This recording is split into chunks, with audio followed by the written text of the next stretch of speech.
Hey everyone, it's Lisa J from Tech Tutoring with Lisa, and this is another Tech Tip Tuesday. This one's all about using Google Keep to take quick notes. So personally, I use this a lot for to-do lists and grocery lists and things like that, but there's so many things that you could do with this. I'm going to just show you some basics today. So first thing is you're going to start with this bar here where it says take a note. If I just click in here, it would just give me a blank space. If I want to check boxes, I would go to new list. And if I wanted to use my mouse or my trackpad or my touchscreen to draw something, I could click new notes with drawing. If I wanted to add an image right away, I would click new note with image. So I'm going to just show you what it looks like blank right away. You can see there's no check boxes here. If you want to add the check boxes straight from here, you can go to the three dots and click show tick boxes. So I'm going to show you, for example, how to use this. You can see there's title and list item. Everything's saved automatically. So I'm going to just start off with typing in my title. I might change this later though. So I'm going to say groceries list or grocery list, whatever, your personal preference. So I'm going to show you how I like to organize my own notes with using Google Keep, because you can actually indent your items once as well. So let's say I would do frozen items and then add my item. So let's say, for example, frozen broccoli. And you can see the predictions coming up, and I can just click on that. So now what I can do is I could take this little thing and shift it over.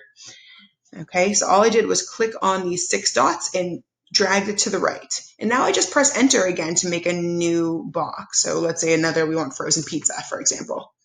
Enter. And to bring it back, I just drag it back to the left. So let's say produce. Enter. Let's see. And then apples. Oops. Apples. So unfortunately, shift does not work here. In order to indent them, you actually have to click and drag them over. But it's a very, very handy thing to be able to organize your list with just this like one little indent as well. Okay, so now I'm going to show you how to add pictures. So you can add pictures to organize all your keep lists to make it like more visually appealing, or you can add pictures to help you just remember stuff, like and like take pictures of stuff and save it to your notes. So it's personal preference. I'm going to show you how it's done. You go to add image here. I'm going to add a little cover image I have here. I had downloaded and then edited this custom keep cover photo. Okay, and I've already shared a resource of like the dimensions of the keep cover photos if you're interested in making your own. Okay, so now all I'm going to do, I have my cool cover list, grocery list here. I'm going to scroll down a little bit. Oops, it took me off there. So I'm going to get back in here. And I got to scroll down on this side so you can see what it looks like, right?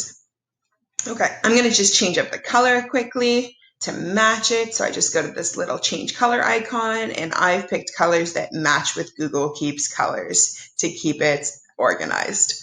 So there's so much more that you can do on Google Keep. You could share these notes with other people and make them collaborators. That's what my husband and I do with our grocery lists. That way we can always add to it whenever we want. We don't have to tell each other. There's so much more you can do. I use this every day. Let me know if you have any questions. Message me or send me an email, techtutoringwithlisa@gmail.com. Hope this helps. Bye.